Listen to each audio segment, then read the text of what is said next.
कथा को कानों से सुनना चाहिए। अच्छा, कानों से तो सब लोग सुनते, हमने एक नया तरीका सोचा। पूछो क्या? लोग कहते कथा कान से सुनो, हम कहते हैं कथा ध्यान से सुनो। कान से नहीं, ध्यान से सुनो। कान से सुनने वाले तो बहुत हैं, ध्यान से सुनने वाले कम हैं। बहुत से लोग हमें मिलते, गुरुजी हम आपकी कथा में लगातार बैठ रहे। ठटरी के भरे, हमारी कथा में लगातार बैठना बड़ी बात नहीं है, तुम्हारे अंदर कथा बैठ रही कि नहीं बैठ रही, ये बड़ी बात है। कथा अगर बैठ जाए तुम्हारे अंदर तो काम हो जाएगा। इसीलिए गणेश भगवान, आहा, कभी भी किसी का भी निरादर मत करो, आदर करो। अतिथि देवो भवः। कई लोगों के घर पे कोई पहुंच जाए तो ऐसे देखता है जैसे तेल में दुश्मन को देखा जाता है। हाँ, घर आए व्यक्ति को प्रसन्नता पूर्वक मिलना चाहिए। ना जाने किस भेष में नारायण, किस रूप में भगवान की प्राप्ति हो जावे कोई ठिकाना। इसीलिए किसी भी भक्त का अपराध नहीं करना चाहिए। हम नहीं कह रहे, श्री तुलसीदास जी कहते, जो अपराध भगति कर करई, राम रोष पावक सुई जरई।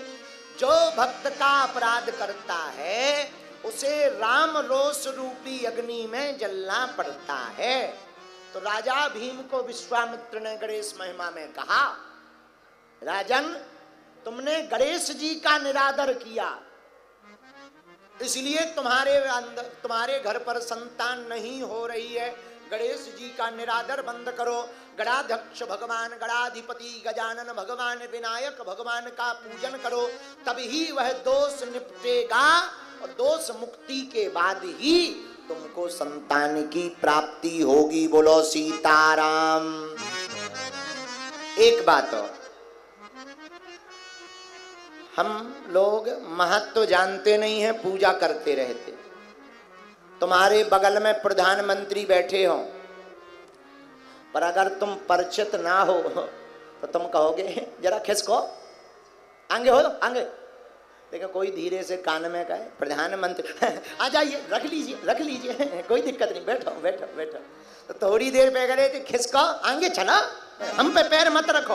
पर जैसे ही पता चले कि प्रधानमंत्री ओहो काम के हैं, आ जाओ, बुरा न मानना। कोई आदमी अगर तुम्हारी संपत्ति के बारे में या ये पूछे कि तुम काम क्या पर करते हो, कोई आदमी ये पूछे कि तुम काम क्या करते हो, तो ये मत समझना कि ये तुम्हारी फिक्र कर रहा है। अपितु असलियत ये है, वो तुम्हारी औकात का पता लगा रहा है कि इज्जत कितनी देनी है। हाँ, अगर ये पूछे कि तुम काम क्या कर रहे हो तो समझना वो तुमको इज्जत देने के लिए औकात का पता लगा रहा। बोलो सीताराम।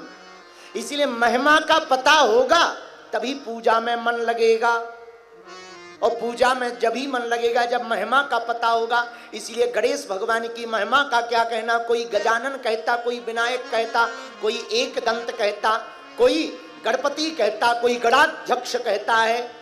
गणेश जी के अनेक नाम हैं। बोलो गणपति बप्पा मंगल मूर्ति।